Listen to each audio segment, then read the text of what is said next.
We start in a setting that feels entirely grounded. Thugs are tearing apart a 1920s apartment, tossing papers and searching for a dead man's hidden cash. But despite the clear implication of murder, there is no body to be found. The thugs treat this as a messy, routine mob shakedown. The missing victim is Dr. Kirk Langstrom, a man these criminals dismiss as a screwball who probably has mundane dough squirreled away. They are working against a strict ticking clock. Commissioner Gordon and the police are on their way, forcing the crew to rush their search. Every element of this crime scene follows the predictable logic of a street-level mafia hit, a logic that is about to collapse. The thugs are desperate for cash, but the only item of actual value left behind is Langstrom's posthumous warning letter.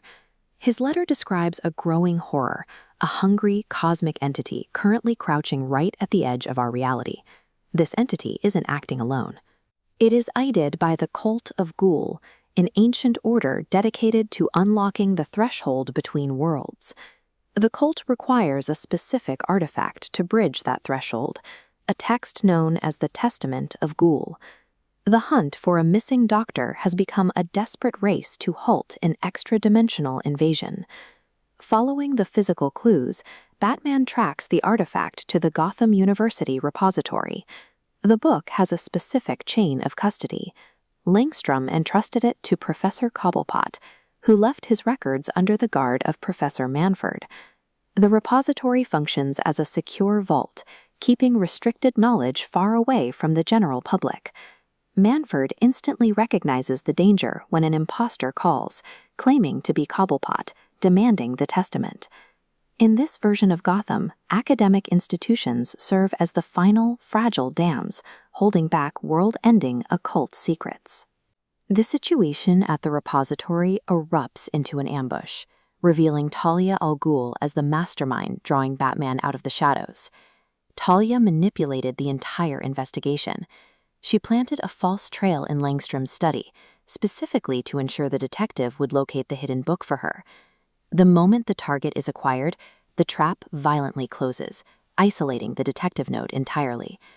Batman realizes he has been manipulated from the start, underestimating the Cult of Ghoul's centuries of historical power.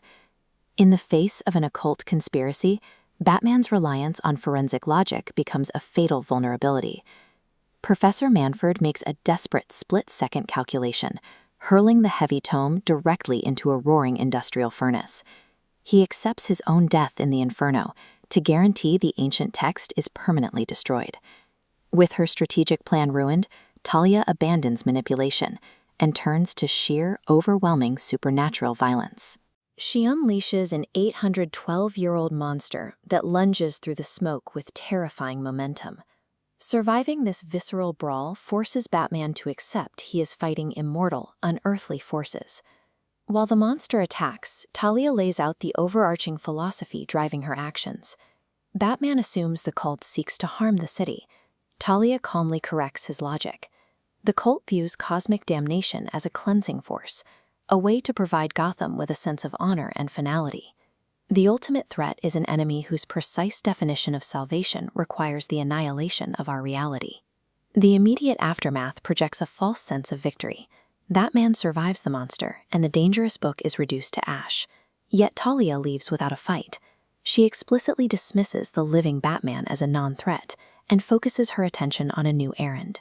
This map of Gotham reveals what Batman missed. Talia has already pivoted to a fresh arrival at the Gotham Harbor, an object she believes will finalize her work. The street-level detective must now face an active countdown to stop the end of the world.